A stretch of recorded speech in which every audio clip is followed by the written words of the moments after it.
What's up, guys? It's dynastymttops back again for week 14 into 15. I can't believe we're in the playoffs already. But before we get ahead of ourselves, I want to introduce my co-host every week. Jeremy, how you doing tonight, my man? Doing all right, my man. Doing all right. We are getting very close to jolly season, and we're running out of time. We really are. I got so much shopping I got to do, but we can talk about that another time, I guess. We have a special guest tonight. He's been on the show before. Tom, how you doing tonight? Honey Badger, as I would rather call you, to be honest with you, because I love the nickname. So how you doing tonight, my man? I am doing good. I'm glad to be back. So I'm staying warm, to make a note to, Jeremy's jolly season coming, staying warm and ready to talk some football. Absolutely. Jolly season equals playoffs is what I've figured out. That's how we're going to transition this one. I like it. So we didn't have Honey Badger back on because, during the season, you beat me twice this year and scored over 200 points. So I was like, we should not put him on here or maybe we should, because I need to know what he's doing. That's actually a better reason to have you on. So I've actually just changed my mind. Look at that flip-flop on the live. The banishment's over. Yeah, the banishment's over, obviously. But we need someone to talk about our second half here. We'll get to that in just a second. So first off, we're going to talk about week 14, the week that was. Injuries, takeaways, standouts. We got a couple updates as well. Flex options for week 15. First week of playoffs for most people, unless you play in a crazy league like these two do.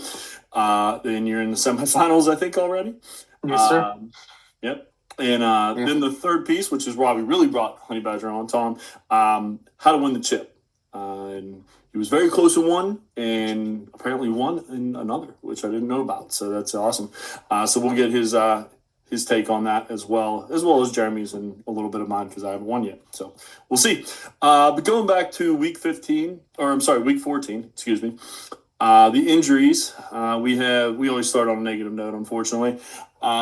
Daniel Jones tore his Achilles, season ending. He's done, unfortunately, and we'll talk about an update from the Colts there. Zach Ertz, ACL, he's also done, maybe career ending because of the age there. Jaden Daniels on the same team, Commanders, re-aggravated his elbow, didn't return. His coach said he could have returned. A lot of coaches say that, and then it actually shouldn't have happened. So we'll see a little bit more throughout the week if he's going to play or not. I haven't heard much about that one. Tyrod Taylor, groin injury, like 2 plays into the game, I heard. 2 series or something like that. Did not return. Geno Smith, shoulder test showed no damage, but he's uncertain to play right now. So we might see my lovely Kenny Pickett have a shot there. T. Higgins, concussion. He had a great week, but he ended up getting a concussion. Symptoms, I think, the day after. So projected week return is 16. So he might miss this week. CeeDee Lamb had a concussion as well. Luckily, that was on Thursday. He doesn't play until Sunday. So he has a few extra days, progressing nicely. No setbacks. So as far as it sounds, he should be playing. But I haven't heard that for sure. So keep an update on that one. Darnell Washington, concussion. That's a little biased. I'm a Steeler fan, so we had to put him in. Devon A-Chain, rib injury. He didn't play in the second half, but they were also already up because of Devon A-Chain. Team was cautious, basically, but able to return in emergency. Should be okay for week 15 from what it sounds like to play my lovely Steelers. David Njoku, knee injury. Been dealing with issues for the last 3 weeks with the knee, and I guess tweaked it again. So we'll see if he's able to play or if Fanning gets a little bit of a bump there. And then DK Metcalf ended up having stomach pain after the game and stayed in Baltimore overnight. Not sure if that's really going to affect the week, but I want to bring that to DK Metcalf owners' attention because some people missed that. So quite a bit of injuries, not super big ones, except for obviously the first 2, Jones and Ertz. Jeremy, we'll start with you. Anything that I either missed or updates that you might have, or any points you want to discuss? No real updates. I've no need to back cleanup here. You did a fantastic job here as usual, but exceptional work this week here, sir. And mentioning everything, I got nothing really on cleanup here. You did mention the concussion time spans with CD Lamb being a Thursday concussion, so we'll see if that kind of impacts it. And T Higgins, man, I'm going to be interested to see how they approach this because the teams are under some hot water with how they handled the concussion protocol in game. To me, he had two head injuries in my opinion. In the first one, I was sitting on my couch and I felt that it was a concussion, and the second one was obviously just as gruesome in my opinion. The back of the heads hit the ground very hard, and it's hard ground. It's frozen ground. It's buffalo ground. So I don't know. I'm a little curious to see how they handle the T. Higgins situation and how long he is out for. But yeah, an absolute heartbreaker on Daniel Jones and the Achilles. Yeah, no, absolutely. And that kind of leads into one of our updates. Phillip Rivers signing with the Colts apparently to be on his practice squad. My boy Riley Leonard gets a chance, scores double-digit points, which is more than I can say for Jalen Hurts. Yeah, I was thinking about you this weekend. We had some Riley Leonard shares that actually have some action going, and it's looking like I'm a little bummed that he has his little hiccup, but we'll see if he plays on Sunday or we get this wild situation where Phillip Rivers comes in and plays. 5 years Out off with the that. couch. He's got that child support. Oh, I think he's tired of seeing his kids, is what I've been hearing. That could be it too. Too many kids to take care of. But yeah, Tom, any updates or anything you've heard that we haven't discussed yet, or anything that really called to your attention? Nothing new that I heard that you didn't say. I'm not concerned. I have some ones that I'm not really concerned about, like DK. I'm not really concerned about. He eats junk food all the time, so he probably just had some bad Baltimore food. I'm very intrigued about. Yeah, I'm very intrigued about Geno Smith as a Bowers shareholder. So I'm kind of curious about is it going to be Geno this weekend? Is it going to be Kenny Pickett? But other than that, it's everything else seems pretty straightforward. I'm curious about a chain, which ties into my flexes later, but I think he'll be all right. Yeah, he better be all right. I got him in 3 out of 4 of my leagues, so he better be okay. In the playoffs, and all 3 of them teams, all 4 of my teams made the playoffs, but all 3 of them were a big part of A-Chain doing things. So please be healthy, even though you're playing the Steelers. And the other update that we had, I kind of already talked about Phillip Rivers. Shador Sanders coming off an enormous game. We'll talk about that later. We don't have to talk about that now. Named the starter for the rest of the year. So he's probably going to get injured next week is what my guess is. I'm just kidding. I'm kidding. Man. But that's what happens when these people just say, yeah, he's going to start the rest of the year, no problem. It happens. Should have just said, yeah, he's going to start next week and moving forward. Right, instead of the rest of the year. So, and I'll eat my crow. He had a nice game, and we'll talk about that later, I'm sure. So, any other updates you guys heard of, or anything we can move on to takeaways? I think we're into the rules, sir. All right, man. How about you start us off then? Oh, we're fine. That works for me. I kind of just wanted to call out the obvious here that probably about 70%, 80% of the AFC favorite playoff pictures or Super Bowl favorite are on the brink of elimination mathematically from the playoffs. The 6-7 Ravens and the 6-7 Kansas City Chiefs. These guys were picked to be, so like I said, Super Bowl favorites on various media outlets. I'm a big fan of Good Morning Football, and there was all the panelists. I think all 4 panelists had the Chiefs and or the Ravens represented in at least the AFC Championship game, if not the Super Bowl. So that the media outlet alone was a big reflection of it. But I know, again, personally, and I know Vegas, they all had the odds forever in the favor of the Ravens and the Chiefs making a run here, but it looks as if the Chiefs dynasty's all but on the brink of extinction, and the Ravens are going to be another year with Lamar out of the playoff race.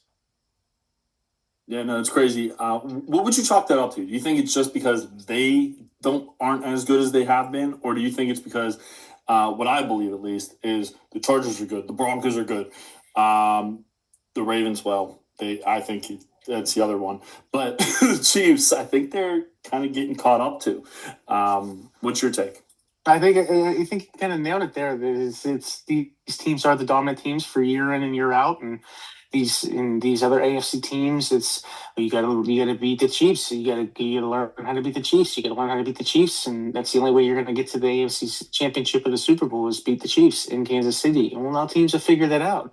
And now, unfortunately, you kind of start seeing how the tide is turning, and you start seeing who those dominant teams are now going to be. You can start seeing the Chargers, and you start seeing the Buffalo Bills as teams that are going to make a nice, decent run here that are going to be consistently perennial playoff runs. But we're gonna have to wait and see exactly how teams adjust and play them accordingly.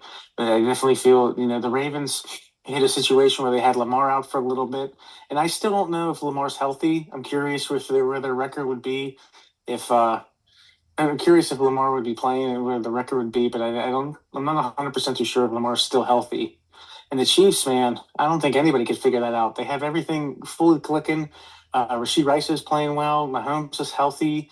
They have Andy Reid. They have full roster here. So I don't know if anybody can figure that one out presently. Yeah, no, I 100% agree with you there. Like, the Chiefs, we knew it was gonna be tougher for them because the other two teams did get better, a lot better. Chargers and the Broncos, respectively.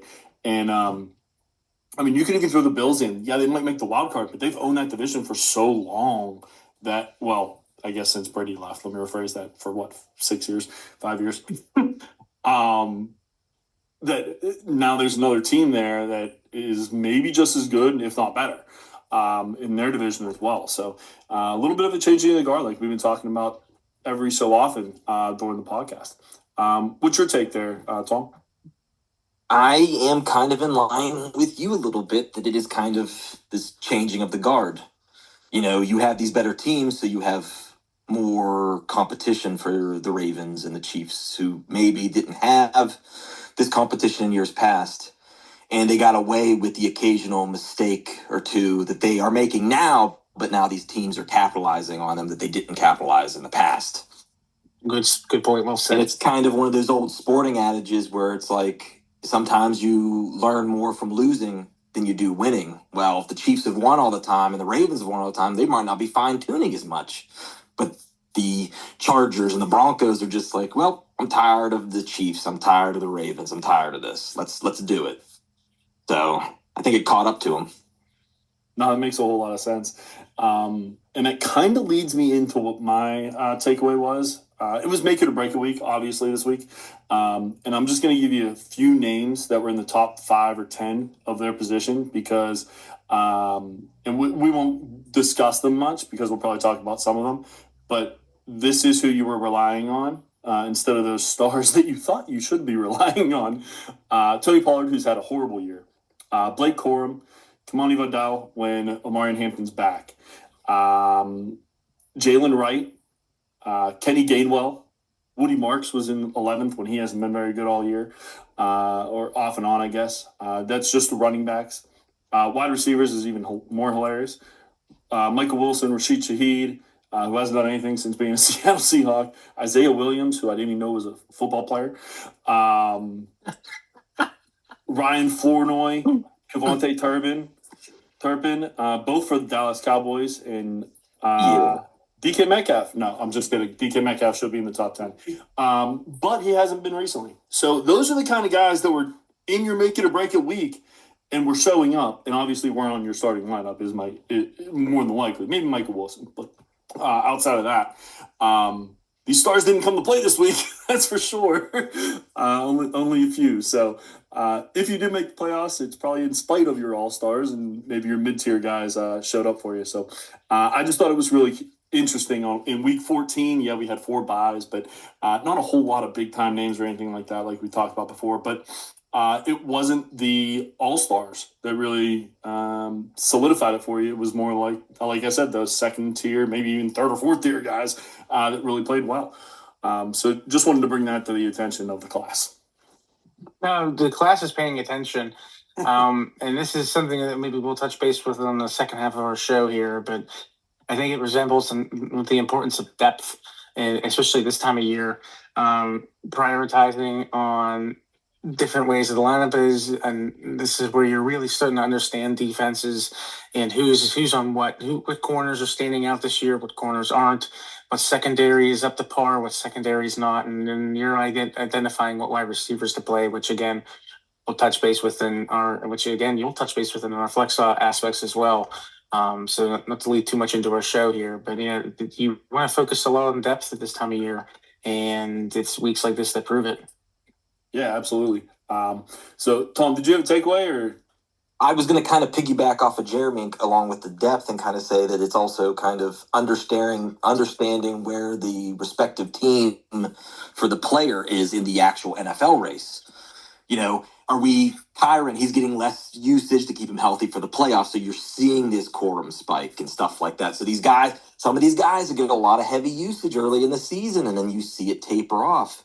Where is, this guy and that guy? He was great weeks 1 through 5. We've all seen the articles. Weeks 1 through 5, he was running back 2. And then weeks 7 through 10, he's been running back 20.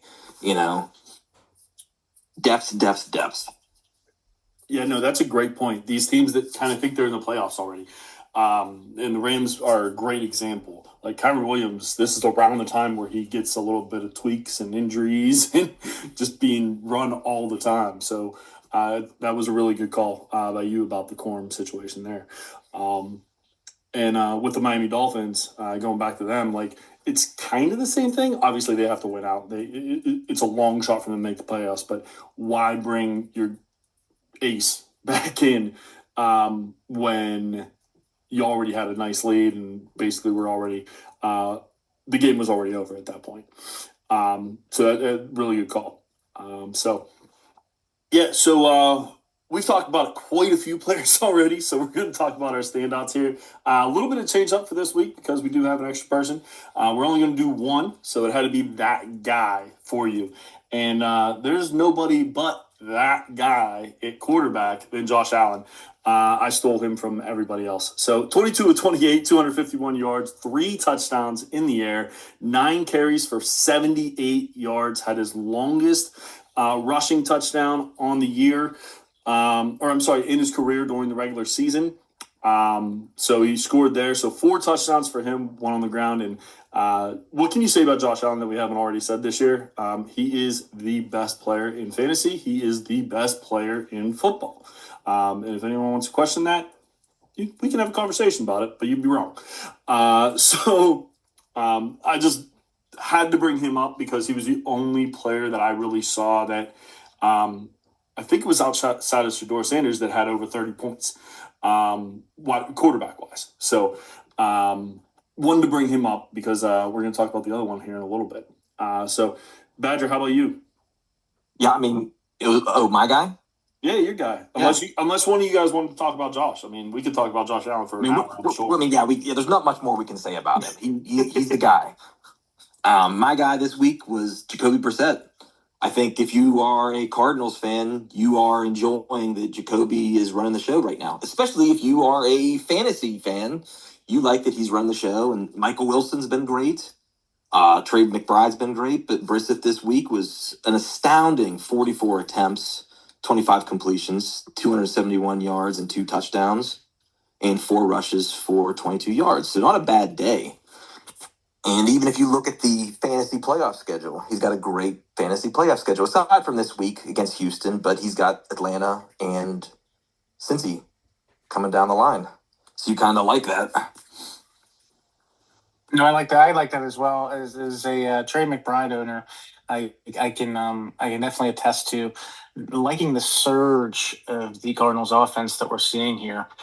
Jacoby Brissett, who would have thought that he would be the one to lead the charge? But I know Trey McBride shares and Michael Wilson shares are definitely benefiting from it. And whenever Trey Benson can finally come back. I've been waiting for him for 3 weeks. Jeez. He would really help me out. I'm waiting. Well, speaking of waiting, the wait is no longer there. There's a transition there for you, Mick.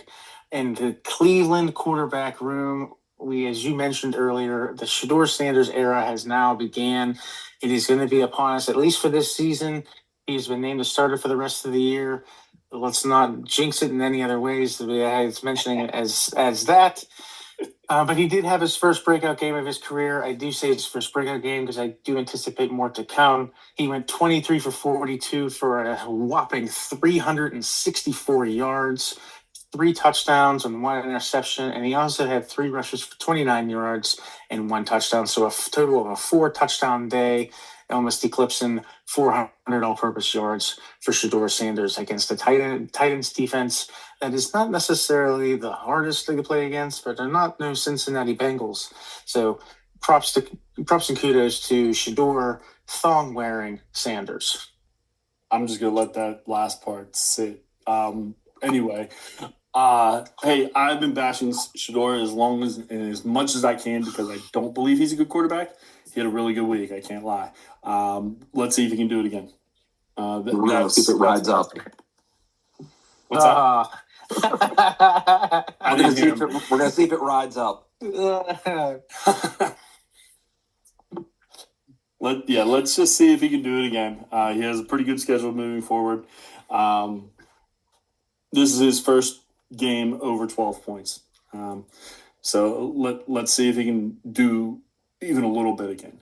Let's see. Yeah, I'm sure everybody in Cleveland's looking for some consistency as well. Yeah. Let's transition this period now to our running backs. I'm going to start off with Woody Marks, running back out of the Houston Texans. He was far and away led the Texans backfield in touches and yards over Nick Chubb, but he did have a vulture touchdown, which we can go into. He went 26 for carries for 68 yards, and he had 2 receptions on 3 attempts for 8 yards, and one of those was a walk-in touchdown, untouched. He was hurt. He came in here with an ankle injury. He did clear injury reports at the end of the week, but he did have a bum ankle all week, and he came in here and he was still clear the number 1. He did have a touchdown vulture, as I mentioned, from Ogunbowale. Well done. There we go. Thank you. I practiced that one even before the pod too, and I knew I would botch it up, but nevertheless, he did vulture one from Woody Marks, but he still had a touchdown on the day and an impressive day again for Houston.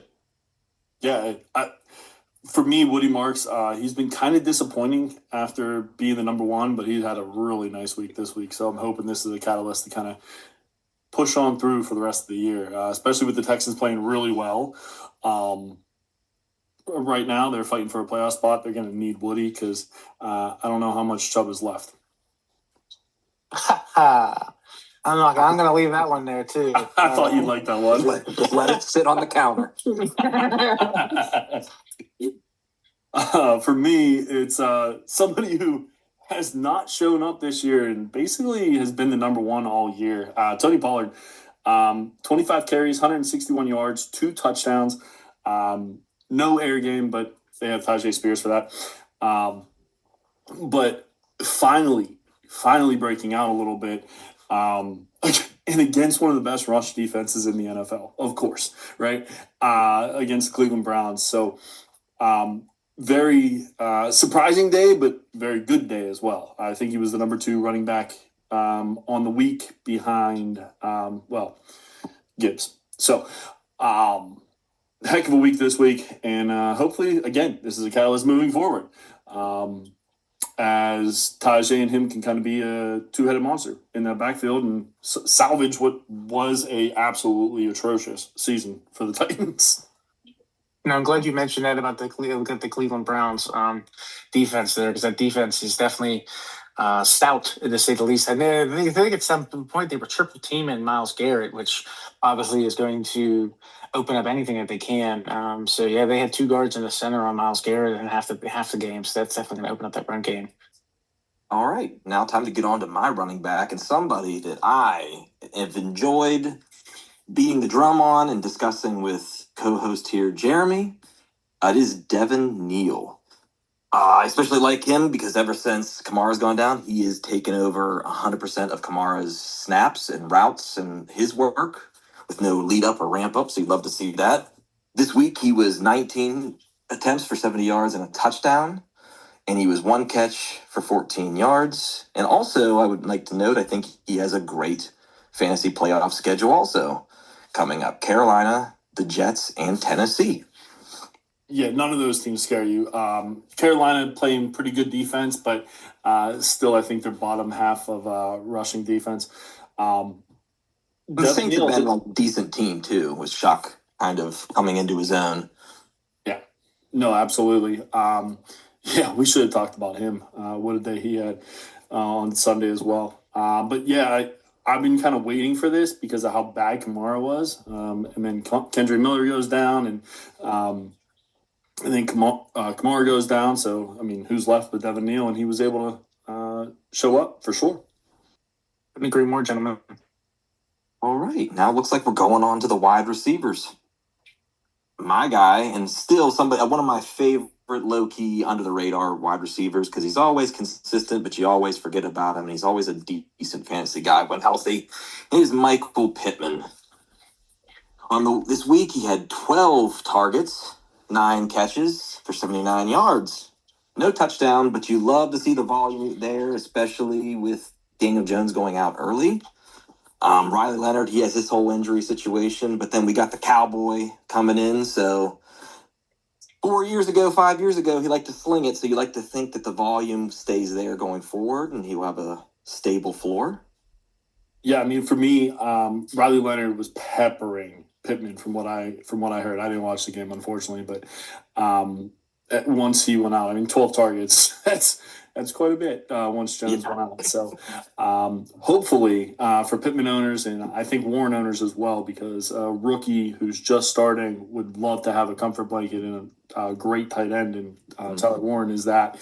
For Michael Pittman as well, though, those are probably going to be the two guys he leans on if he's able to play. I think Phillip Rivers kind of would spread it out a little bit more, which might hurt some fantasy owners. But if Riley Leonard's able to play, those are probably going to be a safety blanket. I like it. For me, Christian Watson, I have to toot my own horn for a minute. He was one of my flexes last week. Toot toot. And 4 for 4, 89 yards and 2 touchdowns. He has solidified himself. Well, let me rephrase this. We believe he has solidified himself, because next week he'll probably go over because I said that, as the number one. And Jaden Reed being like a 1B or 1.5, or however you want to say that. In his first game back, he looked pretty good as well. But I think we're starting to figure out kind of who Jordan Love is targeting and who he kind of believes in a little bit more. And Jaden Reed being back really opened it up for Watson, but Watson had a great day. He caught all 4 of the passes. He usually goes deep. So, I mean, it's over 20 yards of a reception there. So that's a heck of a day. Yeah, I'm glad you mentioned Jalen Reed. I'm glad that he's back, and I'm glad that he's somewhat healthy here. But no, Christian Watson is the wide receiver one, in my opinion, in this locker room. He was drafted to be such. His health has definitely not helped him in regards to his attendance record. But when he shows up and he's healthy, he's a bona fide stud. Go ahead. I'll be curious to see how the Packers locker room evolves after this year, because I do believe some of their guys are coming up on contracts being up and such. Like, I think, isn't Watson one of them, or Dobbs? So I'd be curious to see, like, going forward, this kind of development of this kind of the Packers wide receiver room. That's a good call out. We'll have to look into the contract aspects, but they can't continue to carry these 5 to 6 wide receivers.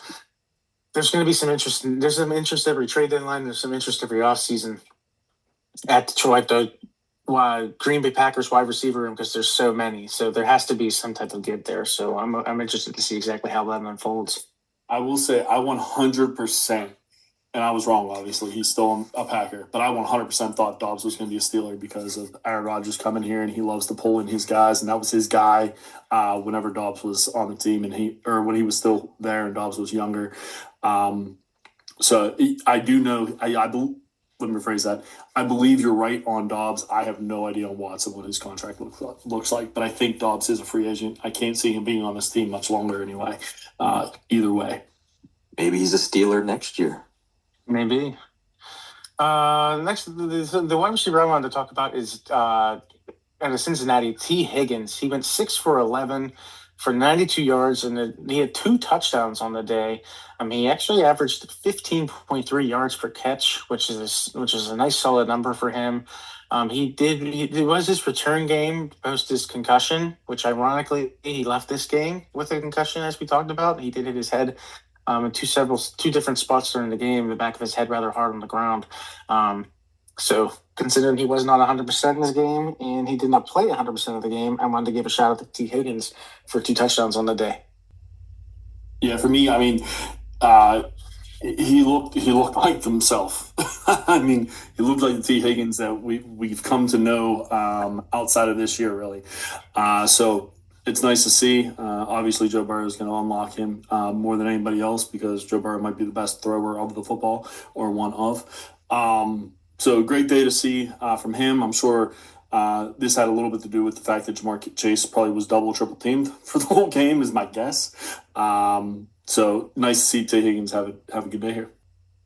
Full agreement. And it's Cincinnati Bengals, so I'm glad to see a Bengal do well here. I'm going to use this time to transition to our fourth and final position, the tight ends. And I'm going to start with tight end out of Buffalo, not Kincaid, but Dawson Knox. I wanted to talk about him and give him a little shout out. Death, taxes, listening to this pod, and playing the tight ends against Cincinnati. Those are the 4 guarantees in life. Death, taxes, listening to Dynasty Mttops, and playing your tight ends against the Cincinnati defense. That's exactly what's happened here. Dawson Knox totals 93 yards on Sunday. He went 6 for 7, again for 93 yards in the 39-34 win, and a big nice shootout against the Bengals. He did lead the way for Buffalo with targets, receptions, and receiving yards. And he took advantage, like I said, of that favorable matchup against the Cincinnati Bengals defense.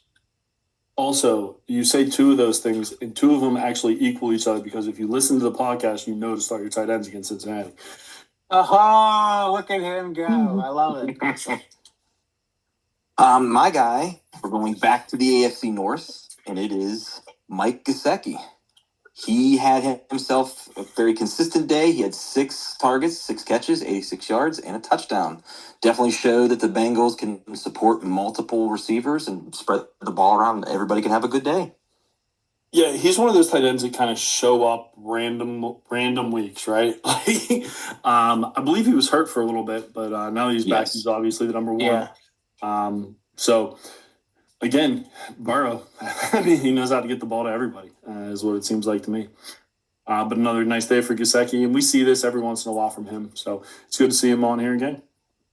For me, I'm staying in your same division there, but going to the actually same state, if I could talk. And we're going to Cleveland. Harold Fannin, 8 catches on 11 targets, 114 yards, and a touchdown. He's been one of those tight ends you can rely on even if he doesn't score for a lot of weeks. He's been in the top 10 a lot. And then with David Njoku's injury, this may just absolutely catapult his value and put him into that top 6 to 8 range of tight ends consistently. So great day, and I think it might continue if Njoku's out. All right, so we're going to move on to the week that's coming up, or the week that is, I guess now, with our flex options for week 15. We always do this. Me and Jeremy got 5 extra ones this week because Honey Badger came to play as well. So we got 15 for you. So it might be a little bit longer, but it's also going to give you a lot more options, especially when it's the playoffs. And it is the playoffs, so let's get it going. With Jeremy, you're number 5. Number 5, I'm going to go tight end out of the Washington Commanders, Ben Sinnott. That's right, it's not Zach Ertz. Ben Sinnott against the New York Giants.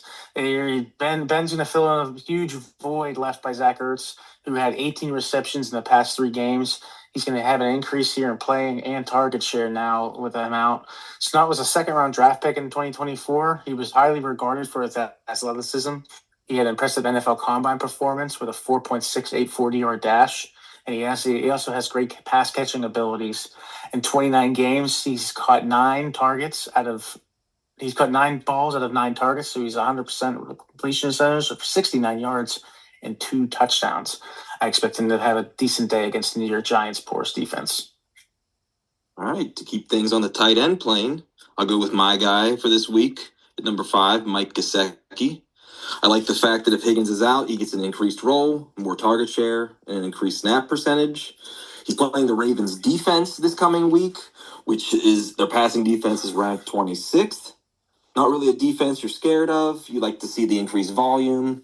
I like the idea of him not really playing the tight. He's not a traditional tight end for the Bengals. He will be more of a big slot for them. Yeah, no, I like it. We just talked about him. He has his weeks, and I think you're right. With Burrow there, he could easily have another great one. For me, again, we're talking Cincinnati and then Cleveland. Quinshawn Judkins, Bears playing the Bears D. Bears D is actually not too bad against running backs there, but they are tied third most in 20-plus yard runs, which if you get that motor going, good luck stopping him. They allow 12, so almost one a week. I believe there's going to be another one this week. So Quinshawn Judkins is my number 5. Solid pick on the number 5. I'm going to transition to our number 4 roundup. I'm going to go with Andre Yoshivaz. Very similar grounds of which our friend Honey Badger was talking in regards to Mike Gesicki. But he's stepping into the Bengals wide receiving 2 role due to the re-injury of T. Higgins. Concussion protocol here. I don't expect it again, as I mentioned earlier, T. Higgins to come back in a week. I do expect him to be out 2+. They're going to approach this cautiously, with him not approaching it cautiously during the game on Sunday. In the 2 previous games this season where Higgins or Chase missed time, Yoshivas demonstrated solid fantasy production. He had 5 receptions or 90 yards and a touchdown. 2 weeks ago, in the same situation where Higgins was out due to concussion, he had 29 reception yards and a touchdown. Also, my 4th flex option of that week. So maybe it's a sign that you should pick him up and or start him if you have him. The Ravens defense has allowed the 4th most schedule-adjusted fantasy points per game to wide receivers. So I do expect this game to be a shootout and Yoshivas to benefit from it. And back to Badger here, my number 4, my guy this week. He's back. He's healthy. Maybe. We'll see. But it's Darren Waller. You like to see him. He's in 3 healthy games this year. He's put up 13.6 fantasy points per game, which made him basically the tight end 4 overall. He's playing the Steelers, so you kind of expect them to blitz to a lot, so maybe a lot more dump offs. Also worth noting, monitor the chain injury. If he's out, you like to see the idea of them spreading some of his targets to Waller. And the Steelers' passing defense is ranked 28th on the year, so they're not really the stingy pass defense of previous years that you kind of avoid or worry about. So I like him as a nice little bump and lock this year. I love this call. One thing that Jeremy said earlier was start your tight ends against the Cincinnati Bengals this year. Mm-hmm. I've been a Steeler fan for a really, really long time. Start your tight ends against the Steelers every year. I don't think there's been a year that they've been good at tight end against tight ends. So for sure, I love this pick here, even though he's playing my Steelers. For me, I'm a little bit more worried about this one, I won't lie. But the opportunity is incredible for Chris Rodriguez this weekend. Going against the Giants defense, they allow the 2nd most rush yards, which is 2,005 yards rushing. Tied 4th most rushing touchdowns with 17. That's more than 1 a game. And most 20-plus yard runs allowed at 16, which is more than 1 a game. All that to say, both teams aren't very good, so it might be a good game. And Chris Rodriguez in a good game is usually the back. They may lean on Bill a little bit as well, but probably won't see McNichols as much because they're not playing from behind in my eyes. So Chris Rodriguez is my guy for this week.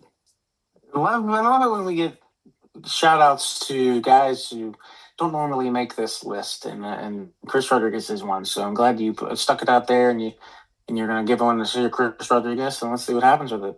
Trust me. I'm going to transition to my number 3 here, wide receiver out of New England, Stephon Diggs. Diggs, I'm picking because he's the clear top wide receiver for the Patriots, in my opinion. And Drake May is one of the best passing quarterbacks in the league presently. He's an MVP for a reason. So I'm going to take the wide receiver in that role there. Diggs has a 26.1 targets per route run rank, which is 18th in the league. It's reflecting against the quarterback's trust against his veteran presence. He has also seen 3 targets out of 4 opportunities with 2 touchdowns, Diggs, in the red zone. So he's also been trusted in the red zone targets as well. And historically, Diggs has performed well in his revenge types games against former teams. His best game of the season was actually against the Bills in Week 5, where he ran for 10 receptions, 146 yards, and a touchdown. And now that they're going to be home with a little bit more of a banged-up Buffalo defense, I expect Diggs to have a little bit more of a day. Buffalo ranks 4th in the last 3 games for passing yards against, including a 280-yard performance last week from the Joe Burrow Bengals. So I'm looking forward to seeing Diggs against the Buffalo Bills. I very much like yours also. I like that to be a high-scoring game, lots of opportunity. So I'm also going to piggyback off that with another wide receiver. We're going to go back to the AFC North, and my guy this week, wide receiver Jerry Jeudy. They're playing against the Bears, a team you don't really feel scared of defensively, as they allow the 3rd most fantasy points to wide receivers on the year. You like that Sanders is developing more of a rapport with Jeudy, and Sanders is playing better, has elevated the Browns' offense as a whole. I think you can argue with the Fannin kind of surging, and then Quinshon Judkins now they're not stacking the box, so it elevates the team as a whole, and I like Jeudy on a lot of those deep grabs this week. And I expect a close game, so. Yeah, I mean, coming off a big game for Shador, I'm hoping that Jeudy eats as well. So 100% get that one. Again, staying in the same division, the former Browns. From the Baltimore Ravens here, Zay Flowers coming off a big game against the Steelers, playing the Bengals defense. I thought you'd like that. Playing against the Bengals defense.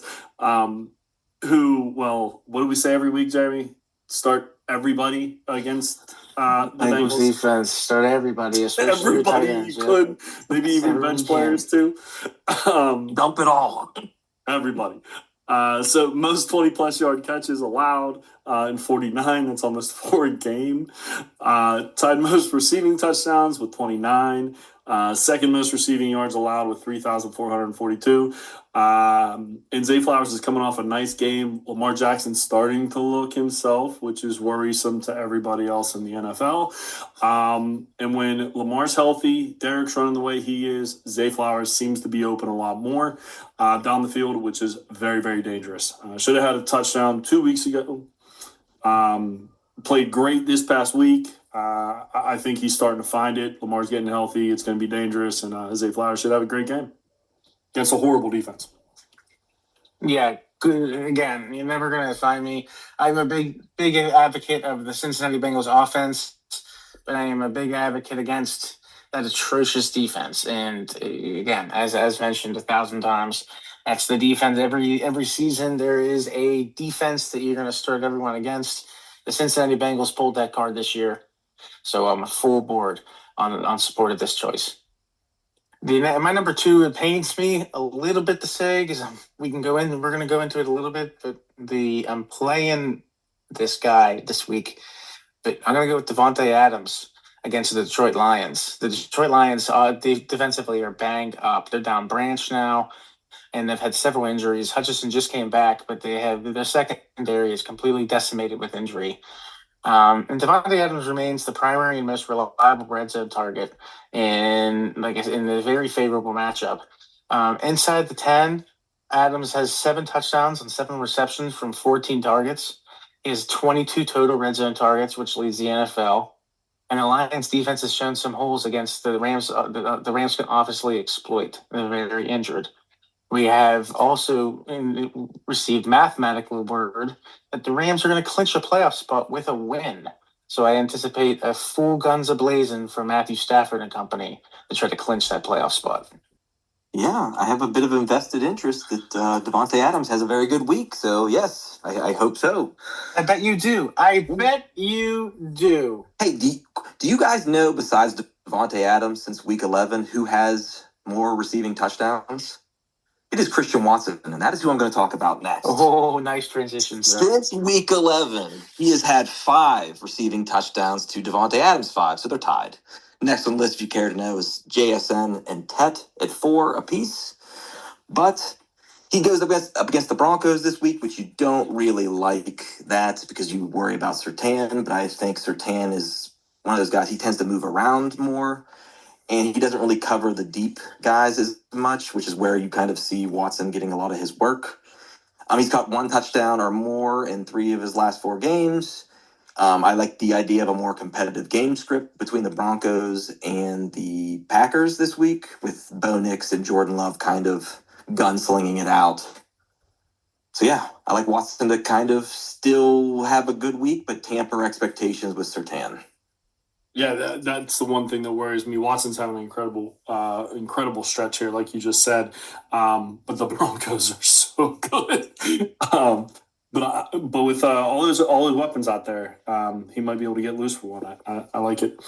For me, number 2, I don't even know if he's considered a flex anymore, but I'm using him. So Trevion Henderson, Bill is going against the Bills defense. They allow the most rush touchdowns in 19, 5th most rush yards allowed, 1,758. And let's be honest, Henderson is by far the more explosive back. I think the better back overall, but I'll at least say the most explosive because there's no question in that. And I just believe that he'll be able to gash this defense. Bills' passing defense is one of the best in the NFL, and their rush defense is one of the worst. So what would you do? What would I do?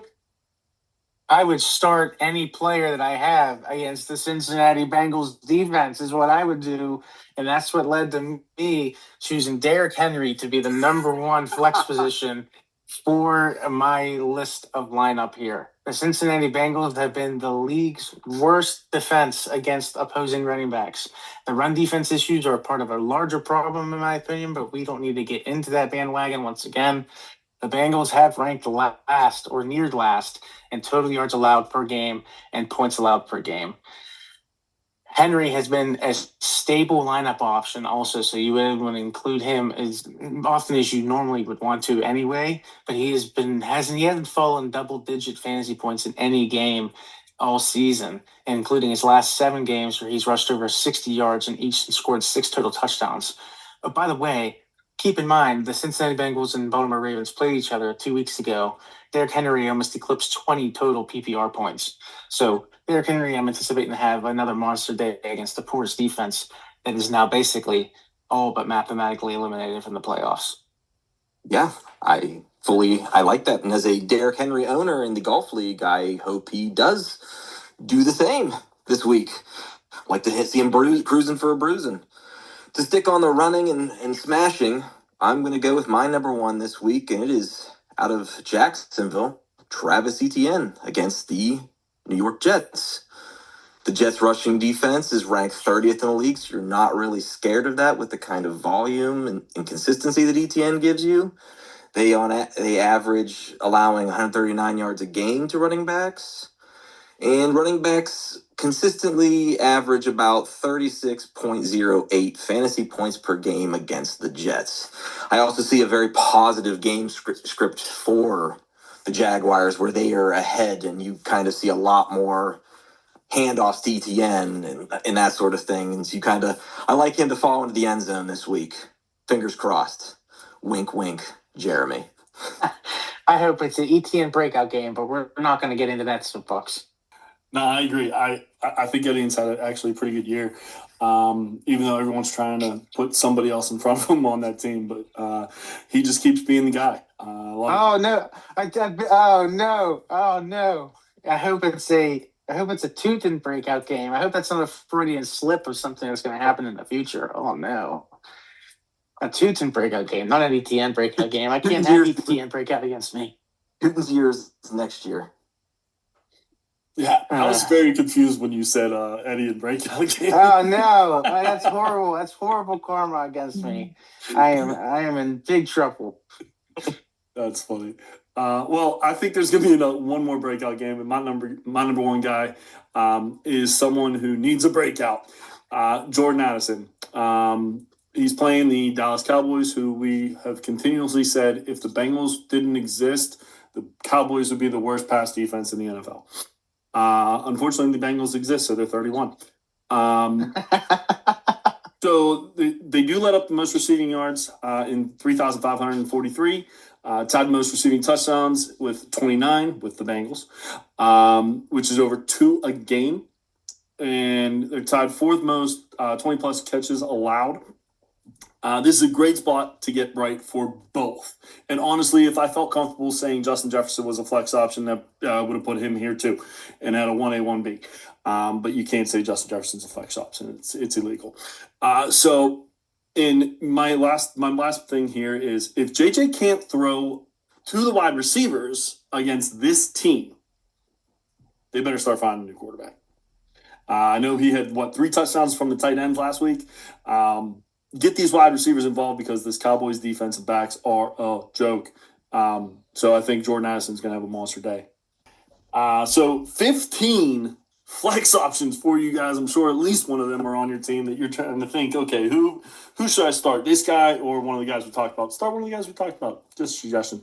Moving on. The real reason that we brought Honey Badger in here is because he has won a chip.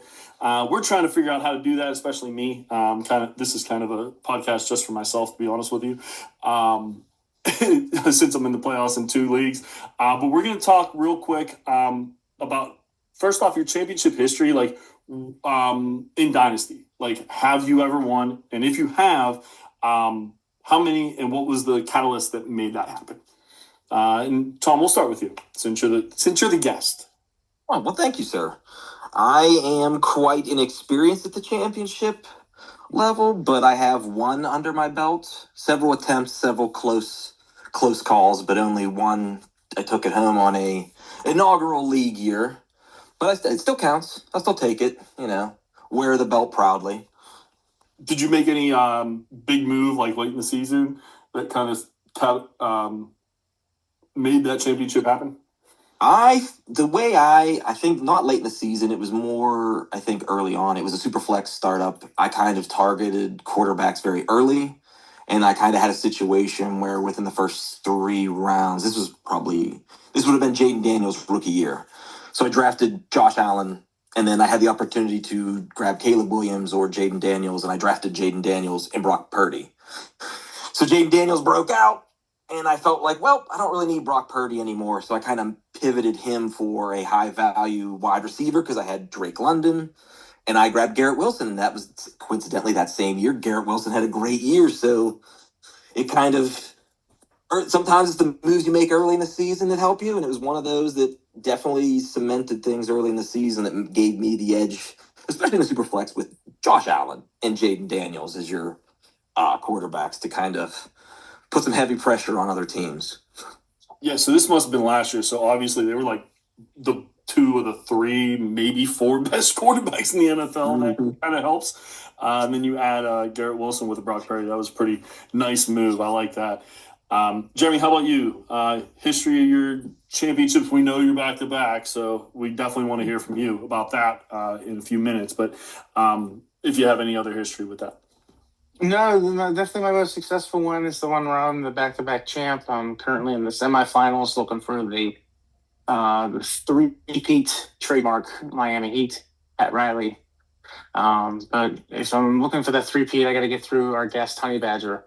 So it's going to be a fun weekend. It's a 2-week playoff, and we are in the semifinals as discussed in previous weeks. We start a little early, so I'm up by like 2 points, 2.05 points, something ridiculous. So it's definitely going to come down to the wire, and I'm looking forward to it. But my most successful league is this one, a back-to-back championship league. Any moves that come to mind would be I have 3 moves that would come to mind. Would be 1, completing the Joe Burrow, Jamar Chase stack. And that has been very successful. It's been set and forget as long as they're both healthy for me.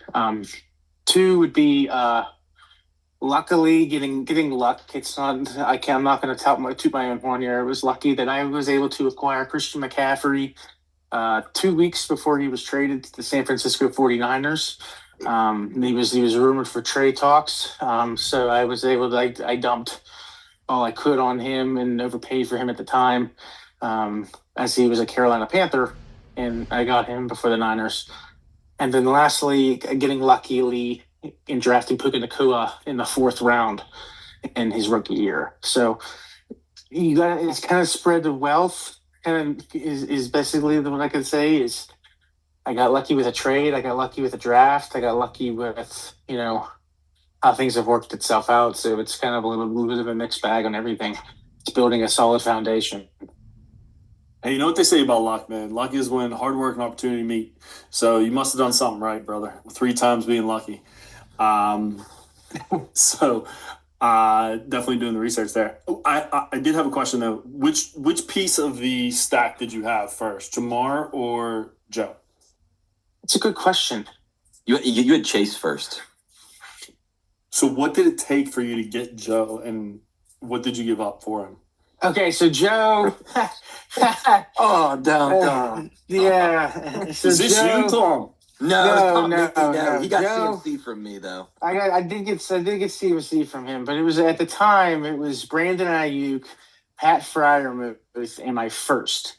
So mind you, this was circa CMC in Carolina. So this was peak Fryermuth, Ayuk off of a stellar rookie year, and then my first at the time for CMC. So at the time, it was deemed by my league an overpay, but ultimately, I was pleased with the result once he got traded. But no, Joe Burrow was. I took advantage of a hot rookie class, and it was Zach Wilson and Brian Robinson for Joe Burrow. Now, mind you, we are in a 1 QB start 9, so QBs don't have as much value as like a super flex would. Okay. But yeah, it cost me Zach Wilson and Brian Robinson. I was like having a out of body experience when you said Zach Wilson, and if it was a 2 quarterback, I was like, you've got to be kidding me. No. This was Still, So a Zach single Wilson quarterback, and- that's still tough. Yes, it's tough feel from the swallow because then I was able to acquire Jamar Chase. That one was a lot more of an expensive pursuit. That one was moving Jonathan AJ Taylor. Brown? Yeah. It was Jonathan Taylor and AJ Brown in a big deal at the trade deadline. But no, it's building a solid foundation, finding youth that you would like to build around, and again, I'm not going to sit here and I'm not going to sit here and ignore Lady Luck. Getting Puka Nacua in the 4th round of his in a rookie draft has helped tremendously, and for the most part, Joe Burrow and Jamar Chase are healthy and dominant when together. Yeah, so you believe in that stack is what it sounds like. Tom, do you have that same mentality? Do you like having the stack? I know best ball, that's a great way to do it, because if one has a great day, the other one might. But I always get worried about if one doesn't have a good day, the other one's not going to as well. What are your thoughts? I do see the success with it, but I agree that I think that, not every stack measures up to the same sort of situation, but coincidentally in the same league where we are entering our 2nd week of battle, me and Jeremy, I coincidentally have 2 stacks in that league. I have Dak Prescott and Pickens, and I recently traded for Ladd McConkey because I have Justin Herbert. So those are 2 teams with high volume passing, or at least once the Chargers finally have a healthy line and Herbert can have time to throw, Ladd will be back up there, but he's more of a next season stash for me. But I do like in certain teams like that where the volume is there. And I'm a Cowboys fan, so I like the idea of the Dak and Pickens stack. Except for last week. That's funny. Oh, Pickens. Yeah, he hurt me a lot last week too. Luckily, I was able to overcome it. For me, I think I've said this before. I have not won yet. Been in Dynasty for 3 years. have two teams that are probably in the top four, I would say, in both leagues. So we'll see what happens. I'm taking notes from you guys, even though you don't realize it. You're both in the same two leagues as well. So thanks for your help. But one of the leagues that we're in and we kind of talk about all the time is golf. Tom, you were undefeated all year. 14-0 in the regular season, smashed in the playoffs, and then came into a juggernaut against another Tom in our league. What did you learn, if there was anything, because it was an insane week he had, by losing in the final? I learned one thing that is constantly preached as a listener of this pod is know your league. Prior to entering the golf league, my leagues have all been trade deadline right before the playoffs, so it was kind of like a flurry, just like the NFL. Get your guys, plan, strategize. We have bye weeks in those ones because we had 2-week playoffs, so it's like do all that sort of stuff. So I was kind of in a little bit of that mentality. I made some moves. I got Jaden Daniels in that last year for a trade, and it was kind of like an early spend, and I'd kind of bought a lot of my playoff and championship pieces early. Whereas if I could have done it all over again, I would have maybe not blown all my fantasy value or fantasy trade value pieces as early, so I could have made some pivotal trades later in the playoffs like Mr. Tom was able to pull off later in the season. That helped him, I think, very much solidify the win over me. Yeah, I'm trying to think. Was it Taylor that he got in the playoffs? I think it was St. Brown. That's it. St. Brown. It was St. Brown. Absolutely changed everything for him. He was good. Don't get me wrong. I think fourth going into the playoffs, and then he made a couple big moves and ball game. His team was insane. So, but yeah, I've never had a trade deadline in a dynasty league, so I don't know what that difference would be. It would probably be crazy for me as well to transition to that, to be honest. I think they each have their own advantage and disadvantage. Yeah, absolutely. I do like regular leagues or keeper leagues, and we always have the trade deadline there because it would only benefit 6 teams, 14. You know what I mean? Because you're not doing the same thing next year. So, but yeah, that makes a lot of sense. And people that don't usually do no trade deadline don't realize how important it is to save a little bit for the end, to just kind of drive a catalyst, I guess, through your team. So that makes a lot of sense. Jeremy, we're going to go back to the back-to-back. I think you kind of answered this already, but was there anything else that really helped you go back-to-back? I know you talk about Burrow and Chase all the time. CMC was a massive piece of it, I'm sure. But was there anything else that helped you go back-to-back other than luck? I preached about it, and I kind of gave it a segue earlier. It's my depth. For me to have each week, I have not to sound arrogant, but this is the kind of depth that I have. Each week, I have at least 3 or 4 players that are jockeying in my mind to start in one flex spot. I have Rashee Rice, who's guaranteed starting. Puka Nacua, guaranteed starting. Jamar Chase, guaranteed starting. CMC and Alshon Jenti, guaranteed starting. So it's a start 9 plus a defense, so it's a start 8, minus the quarterback as well. So you only got 7, and I already named 6 players. So I have depth that some of these teams in my league would kill for, and it's because it's been constant obsession and pursuing certain trades around the trade deadline. I might not need to make a trade, but I still make the trades for that depth. This season, I just mentioned my starting lineup from Jamar Chase to Puka Nacua, etc. I made trades for Jalen Warren. I made trades for Devonta Smith. I still went out and got pieces, even though I didn't necessarily need them. I might not start these guys at all in the playoffs. I might not start them at all, but I got the depth because I focus on the depth on in a trade deadline league. You focus on the depth accordingly, and that is definitely has helped me tremendously because if you lose an injury to a key player, I have arguably 2 or 3 more key players that I could slide right in, and it's been constant points 4 leading the way. Yeah, absolutely. I love that call. Depth is so important. We've talked about that before. And the other thing about depth especially in the Dynasty League and in the playoffs is if you have them, the team that you're playing don't. Yep. I mean, that's a key. So that makes a lot of sense. I like that. So we're going to go through real quick, see what the current situation for you is, and then we're going to get out of here. Sound good? Sounds good to me. I like it. So, Tom, I haven't gotten a chance to talk to you a whole lot. So how many leagues are you in currently? I am in 4. And how many playoffs are you in? 4. See, this is why we bring you on the podcast. So this makes a lot more sense. Jeremy, how about you? I am in 4 leagues. I am in playoffs in 1. Asterisks, 2 of the 4 have been tank leagues throughout the entire year. So I just missed playoffs in this golf league that we refer to. I just missed the playoffs, and then I'm in the playoffs in my champ league. 2 leagues I am tanking in. So I missed the playoffs on purpose. Yeah, and for me, I'm in 2 leagues, Dynasty leagues, both with you guys, and I'm in the playoffs in both. So we'll see what happens there. Congrats, guys.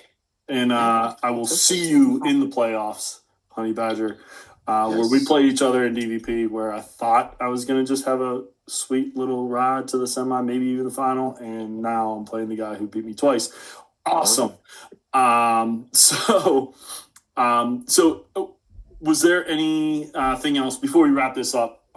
Any other pointers you would say how to win the chip? Anything else you want to talk about before we head out? I would just agree and piggyback off of Jeremy's the depth. As somebody who has suffered through his reign of 2 years and faced him in the semifinals 2 years in a row, now going on the 3rd, like an old school UFC matchup. You know, I can attest to the depth being a very good positive thing to have down to the stretch.